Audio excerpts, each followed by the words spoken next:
Greetings. I recently saw this tweet in which a proponent of Lashon Kodash attempted to put forth a statement in ancient Hebrew. And I felt the tweet contained a number of interesting features which betrayed a generally modern influence and more specifically an English influence, which is to say that there were a number of signs which were indicative of the influences of the English mindset of the author himself. And I found it interesting to see so many such indications within a single sentence that I thought it would be worthwhile to make a short video to briefly explore this tweet. To begin, it would probably be worthwhile to explain what he was attempting to say. So what he was attempting to say was, all praises to our Father, Yahweh, or all praises to our Father, the Lord, in the name of Jesus, in the name of the Holy Spirit, forever. And so with that, let's take a closer look at the text and take a closer look at the structure of the sentence. And just as a bit of a disclaimer, in this particular video, I'm not going to be nitpicking about pronunciation, about vocalization, even though I don't agree with the way that proponents of Lashon Kodash approach Hebrew pronunciation. For this particular video, I'm not going to argue about pronunciation. The first thing I'd like to focus on is this word halal yam, which was his attempt to say praises. To explain the way that proponents of Lashon Kodash typically approach Hebrew, whether it be verbs or nouns, is they'll look in a concordance, Strong's Concordance, or occasionally the Ben Yehuda Dictionary, and they'll wind up finding the root for a word, and they'll just treat the root as the word itself and approach it in a very English sort of way. So because the he lamed lamed root gives rise to verbs meaning to praise, this person assumed that halal means praise and therefore just threw a plural on it. So halal yam for praises. The reality is, however, that irrespective of how you wish to pronounce that word, you won't find that particular construction anywhere in biblical Hebrew. You won't find it in the Hebrew Bible. So this is a clear example of the author of the tweet thinking in English, taking a phrase, all praises, an English phrase, all praises, and then trying to retrofit that back into ancient Hebrew by cloaking it in a thin Hebrew veneer. The next interesting feature is the consistent use of a space after prepositions and definite articles. You won't see that in Hebrew. You won't see that in biblical Hebrew. If you have a preposition like to something where they use a prefix lamed, the lamed is, as I mentioned, prefix. It's attached to the word. And so too with definite articles, like, for example, king is melech, the king would be ha-melech, and the he would be prefixed to the word. He's putting spaces after prepositions and definite articles because that's the way you write in English. If you say I'm going to the store, you put a space between to and the, and then another space between the and store. So this too is an example of the English influence of the mindset of the author. The next feature that's worth noting is the consistent inclusion of the definite article, of an explicit reference to the definite article in their construction bahasham. For those who don't know, bahasham is their way of saying in the name. However, you won't find that precise construction anywhere in biblical Hebrew, anywhere in the Hebrew Bible. And to be clear, I'm not referring to the vocalization, to the pronunciation. I'm not picking a fight about that. What I'm saying is the precise spelling, beit, he, shin, mem, for in the name. You won't find that anywhere in the Hebrew Bible. In such constructions, the definite article is not explicitly placed, and if you want examples of that, you can go to, I don't know, Genesis 4:26 or Genesis 12:8 or Genesis 13:4 or Genesis 21:33, and there's many other verses where you'll have in the name of something, in the name of the Lord, where it'll simply be Beshem, which is just Beit Shem Shin Mem, without the definite article, without the ha. Now they feel the need to include the definite article because you include it in English. It's not something that they derive from ancient Hebrew, from an ancient Semitic construction.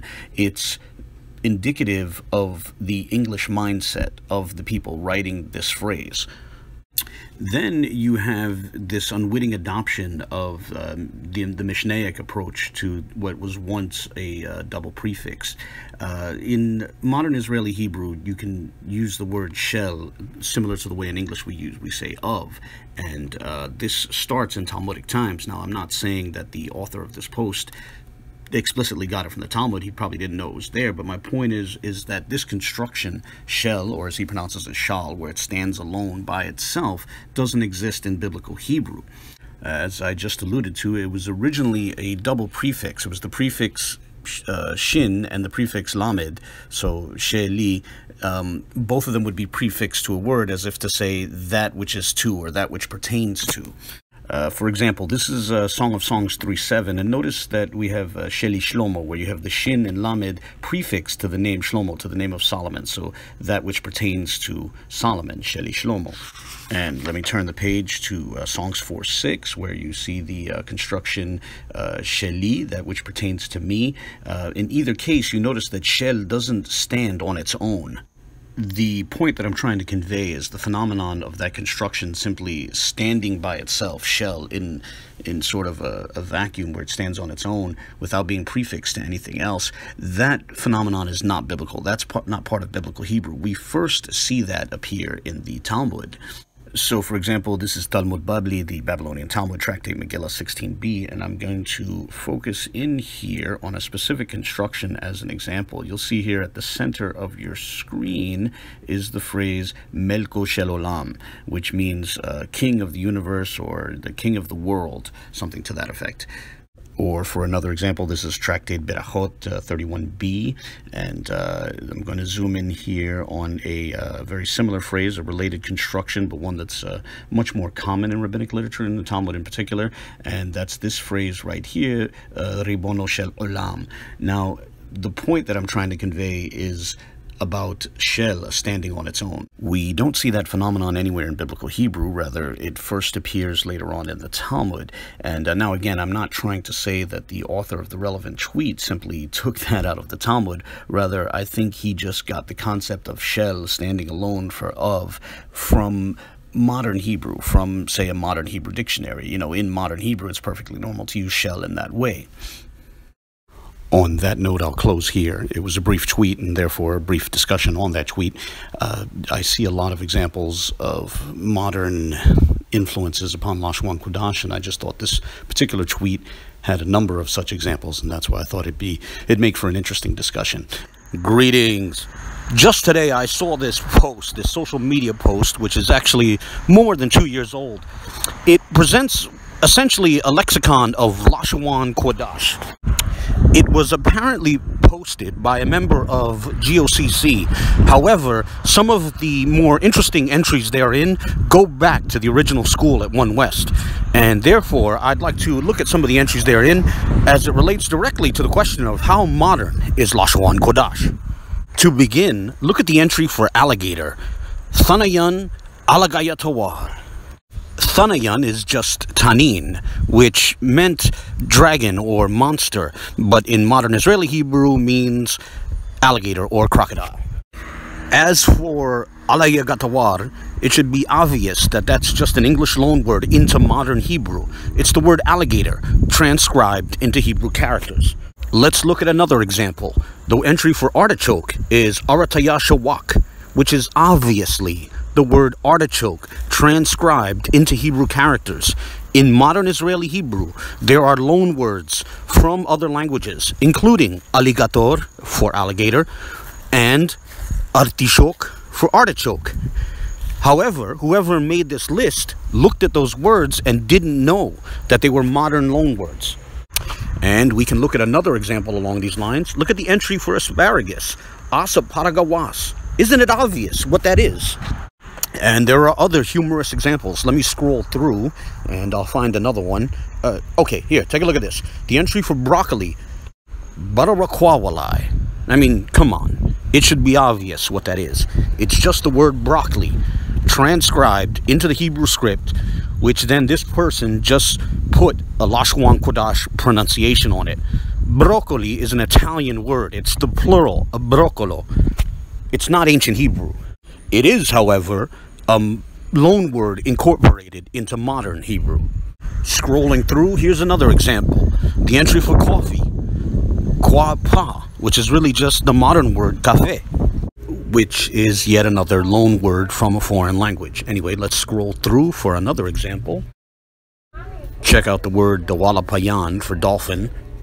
And And there are other modern loanwords as we scroll through. For example, the entry for eggplant, chatazayal.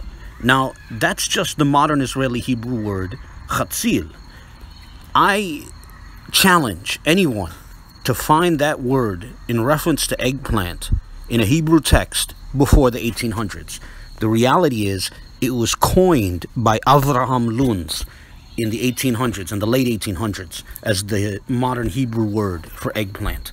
As I scroll through here, it's worth noting that one of the knocks against modern Israeli Hebrew is the number of neologisms and especially new words that were created under the influence of European terms. Well, it can be said the same is true of Lashon Kodash. Here's another example. Potato is rendered Thapuach Adama, but all that is the modern Israeli Hebrew term Tapuach Adama, which itself was a modern creation, a modern neologism influenced by a French term for potato, which is pomme de terre, which literally means apple of the earth. Tapuach Adama means earth apple. So that gives us another example of a modern creation, a modern neologism being rendered just with a Lashon Kodash pronunciation. And there's other examples. Here's one of my favorites. Check this out. They have a word for television, for TV. And I remember seeing this in the many years ago. It goes back to One West, and Tahar is on record recounting them having a word for television. I remember when Ariel taught the Hebrew, and there were certain words, like the word for television, they would kind of say it in a Hebrew sounding way. So TV is rendered ra'athaba, which is actually two words. It's the word ra'ah, which is the verb lir'ot, which means to see, rendered in the third person masculine singular, perfect tense. Now, keep in mind that, proponents of Lashon Kodash almost never conjugate verbs. They just keep using, the root. So they probably intended it as seeing or something like that. And then teva is box or even ark. So they were trying to say, seeing box or something like that. And I mean, it should be obvious that there was no ancient Hebrew word for TV. Anyway, let's scroll through. Here's another one. And there's a word for tomato. It's rendered aigabanayaya. Now, it should be obvious. Tomatoes come from the Americas. There were no tomatoes in ancient Israel, in ancient Palestine. Now, they just put a Lashon Kodash spin on the modern Israeli Hebrew term, agbanya. Now, agbanya was coined by Yechiel Mikl Bines, who is a Russian Hebraist, and he used the ayin gimel beit root, which can refer to lust or passion, because in other European languages, tomato is sometimes called the fruit of love, Okay, I'm going to keep scrolling, but, really, at this point, one has to say that if modern Israeli Hebrew is going to be waved off as mere Yiddish, honestly, shouldn't Lashon Kodash likewise be waved off as a modern creation that is mere Yiddish? Paleo-Yiddish, but Yiddish nonetheless? Anyway, Tobit is rendered Tawaya. I guess they dropped the bait. Now, maybe that's just a mere typo, but check out the entry for Sirach. They rendered it Kahalath, which they're confusing Ecclesiastes with Ecclesiasticus, as Ecclesiastes is called Kohelet, but Ecclesiasticus is not. Anyway, look at for the three holy children, they rendered holy children as Kodash Yaladyam. That's an example of a proponent of Lashon Kodash thinking in English while trying to produce a statement in Hebrew. The adjective should follow and mirror the noun that it's modifying. So instead of, even in Lashon Kodash, instead of Kodash Yaladyam, it should be Yaladyam Kodashyam, or something like that. One is tempted to call that Yiddish. But anyway, moving on, we can go to another example. Look at the entry for Bel and the Dragon.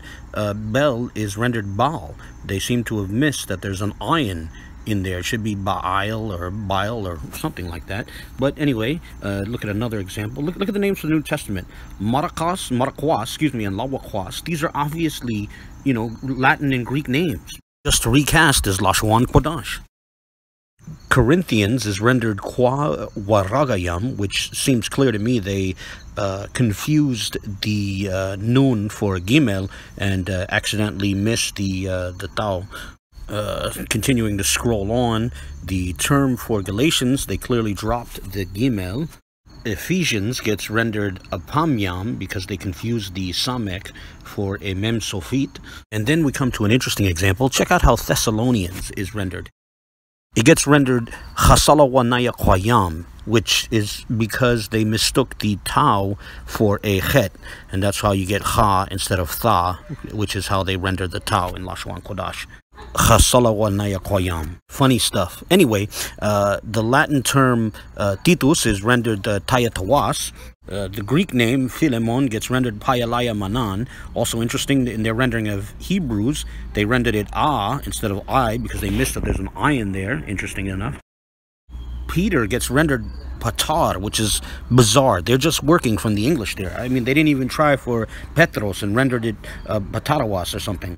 John is Yahawan is also bizarre. And I've reached the end of the list in this more than 2-year-old social media post. By the way, you can see the date at the bottom of the screen.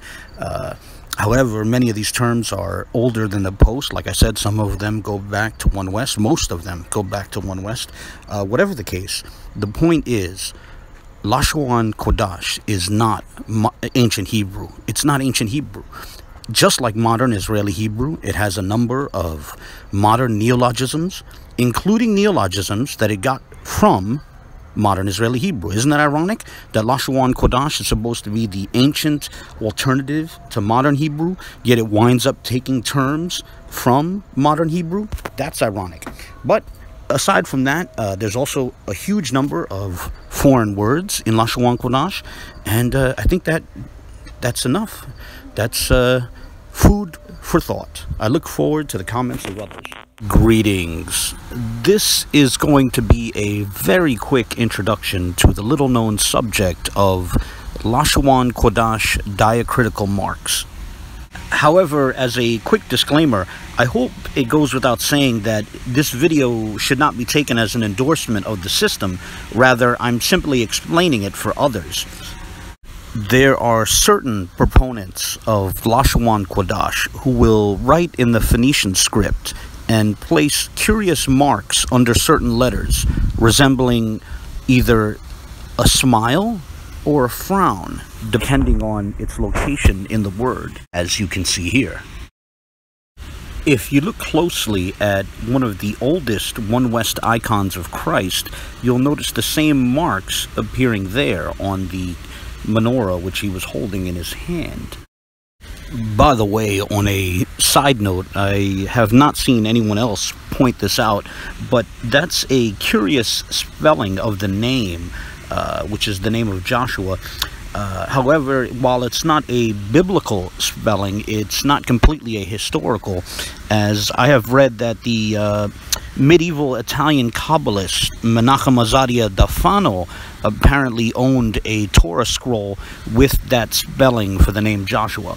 But anyway, let's get back to the subject of Lashon Kodash diacritics. Here are some class notes from the original school in the early 90s, and you'll see the same marks appearing. Down at the bottom of the page, there's an explanation, and it states that the character that looks like a smile is to connect letters, and what looks like a frown is to separate them. To elucidate that, first recall that in Lashon Kodash, if a character is vocalized, it only has one possible vocalization. And with the exception of the 16th character, the ayin, every character has an A-class vowel, an ah sound. So ah, ba, ga, da for aleph, bet, gimel, dalet, etc. So when you see what looks like a frown, that signifies that the character takes its standard vocalization.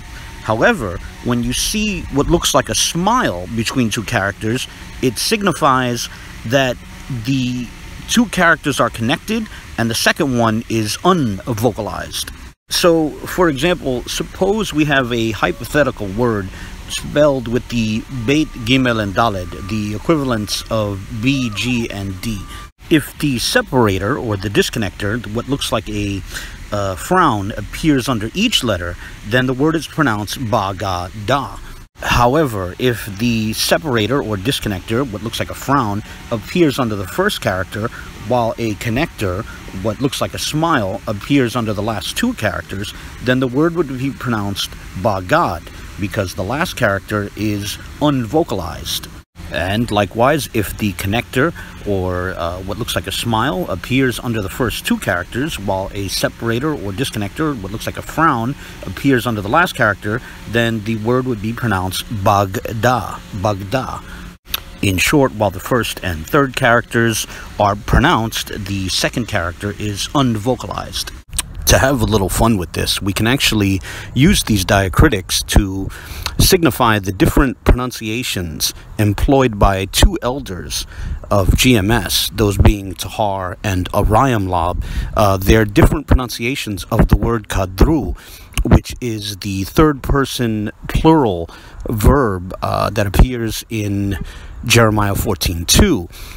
Now, as a disclaimer, their differing pronunciations are not intentional. I think if they were pressed on this, they would say that one of them had a slip of the tongue. Nonetheless, let's listen to the different pronunciations of Arayam Lab and Tahar. Quada raw, quada raw, quadar wa is here qua dar wa dar wa. So, because Tahar pronounces it quadra, the way to signify his vocalization or pronunciation is to put the separator or disconnector, which looks like a frown, under each of the first two characters, and then to put the connector, which looks like a smile, under the last two characters, quadra. Quada raw. In the case of Arayam Lab's pronunciation or vocalization, he said quadarwa, so you put the separator or disconnector under the first character, then a connector, which looks like a smile, underneath the second and third characters, and then another separator or disconnector, which looks like the frown, under the last character to get quadarwa. Quadarwa. The different pronunciations implies a lack of standardization, which can have interesting potential implications. For example, let's listen to Arayam Lab describe how you say the phrase, my Lord, in Hebrew. My Lord in the Hebrew is Adawanya. Adawan with an N, with an I at the end. Adawan, that's Lord. Adawan Yah makes it possessive, my Lord. So Adawanya. So Arayam Lab pronounces the word Adawanya. However, recall the way that Tahar pronounced the Resh Wa, the R and the W essentially. He pronounced it raw. Raw. Which then raises the question, why can't the Dalet Wa, the equivalent of D and W, be similarly pronounced Daw? With that in mind, rather than Adawanya, where you have a disconnector under the first and the second characters each, then a connector for the third and fourth characters, and another separator under the last character, what if instead you had a connector under the second and third character and another connector under the fourth and fifth character, and you pronounced it Audalnai? Now, admittedly, the system still doesn't permit one to distinguish between a plural noun and a singular noun, Adoni and Adonai, but nonetheless, Adonai seems to be moving a little bit closer to actual Hebrew. I thought that was interesting. Now, before I close, it's worth noting that these diacritical marks are completely ahistorical, or put another way, they're a completely modern innovation. There's no evidence of the ancient Phoenician script, ancient Paleo-Hebrew, employing these diacritical marks. Rather, they were created by Arya. And that's ironic because Arya attacked the diacritical marks which appeared in the Masoretic text, the Nikodot.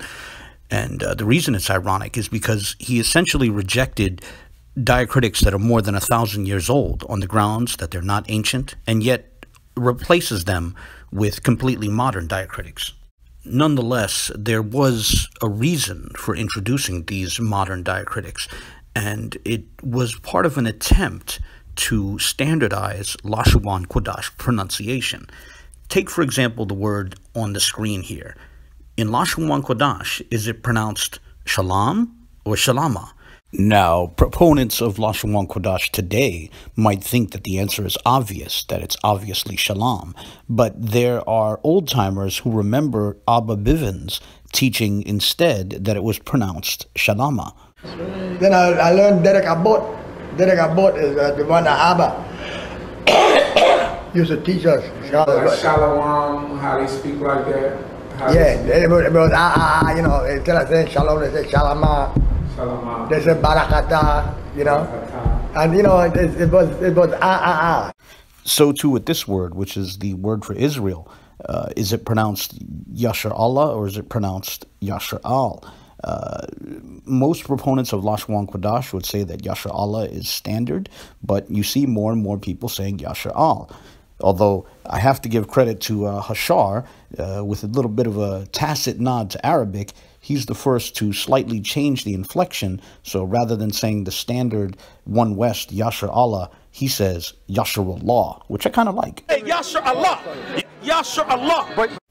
In short, there was an open question as to when a character is vocalized and when it's left unvocalized. And so the connectors and disconnectors, or connectors and separators, were introduced by Arya. Arya introduced these new diacritics to the Phoenician script, to so-called Lashon Kodash, in an attempt to standardize the pronunciation of his system. Now, of course, where exactly he added it is somewhat arbitrary, but that's nonetheless the history of Lashon Kodash diacritics. Greetings. I wanted to make this quick video on a perhaps little-known item from One West history. About 20 years ago, a former member of the old school at One West, who called himself Yawanathan Ban Yashar Allah, came out with an ancient Hebrew Torah, well, actually an entire Tanakh. It was ultimately a 3-volume work which contained the entire Hebrew Bible, more specifically the Masoretic text, recast into the Phoenician script. Now, today it would be fairly easy to do this. You know, you can easily find the entire Masoretic text online, and you could easily change the font. Now, I mean, you could easily find a Phoenician script font. However, to give credit where credit was due, he did this. His first edition came out 20 years ago, and back then, back in 1999, it was a lot less easy to pull something like this off. So I think the gentleman deserves some credit for being a rather intrepid and innovative fellow. Whatever the case, because he used the rabbinic text, some interesting features carried through. For example, here we are in Genesis, specifically chapter 6, and if you look closely at verse 9, right here, you'll notice it says Parshat Noach. In other words, the rabbinic division of Torah readings remained reflected in his text. The headings of each parsha, of each weekly Torah reading, of each Torah portion, appeared in his text in brackets like this, like what you just saw. Another thing that carried over was the Ketiv and Qere marginal notes in the Masoretic text. So, for example, this is Genesis, the 8th chapter. If you go to the 17th verse here, you'll notice that it states Hotse, and then in brackets they have Haitse with a Yod. In other words, places where the Masoretic marginal notes point out that the text should be recited differently from the way it's written are retained in this text. The same sort of marginal notes show up in the other volumes and the rest of his Tanakh. You know, the same sort of Masoretic marginal notes for the Ketiv and Qere. So, for example, we're here looking at Isaiah, and we're actually in the 9th chapter here. If you go to verse 2, you'll see that it has lo with an aleph, and then in brackets lo with a wa. And then if you go down to verse 6, corresponding to verse 7, you have lemarbe, and then interestingly you have lemarbe in brackets spelled exactly the same way. There's no difference in spelling here, and this is actually curious. The reason this happens here is because in the Masoretic text, in this particular word, the written form has a mem sofit, a final mem in the middle of the word, which signifies a hidden meaning, an esoteric meaning. However, because in this text both the regular mem and the mem sofit got rendered the same way, the difference isn't reflected in this marginal note. By the way, if anyone's interested in the subject, they can see my video from slightly over a year ago titled Rabbinic Recognition of an Esoteric Meaning in Isaiah 9. Now, what we've been looking at so far was actually Yowanathan's second edition from the year 2000. His first edition actually came out in 1999, as you see there. And the interesting thing about the very first version of his Ancient Hebrew Tanakh was that he was unable to remove the nikudot, the diacritical marks, the dots and dashes of the Masoretic text. So what you see all over his first edition is that these dots and dashes, the very diacritics that proponents of Lashawan Kodash reject, appear all over his Ancient Hebrew Lashawan Kodash Tanakh, which at the time, I saw this nearly 20 years ago, and I found it quite humorous when I saw it. But with time, I've come to take on a less polemical attitude about it. As I said at the start of the video, honestly, I think that even if there are interesting features that unwittingly slip through, the man nonetheless deserves credit, because it wouldn't have been easy to do this sort of thing 20 years ago. And so therefore I find this to be just an interesting item, an interesting bit of trivia from One West history, and that's why I wanted to share it, because I'm guessing that a lot of people who are interested in One West history don't know about this particular item. Although since then, people have produced other items like it, but this one is interesting because it goes all the way back to 1999. On that note, I look forward to any comments others might have to share, and as always, God bless.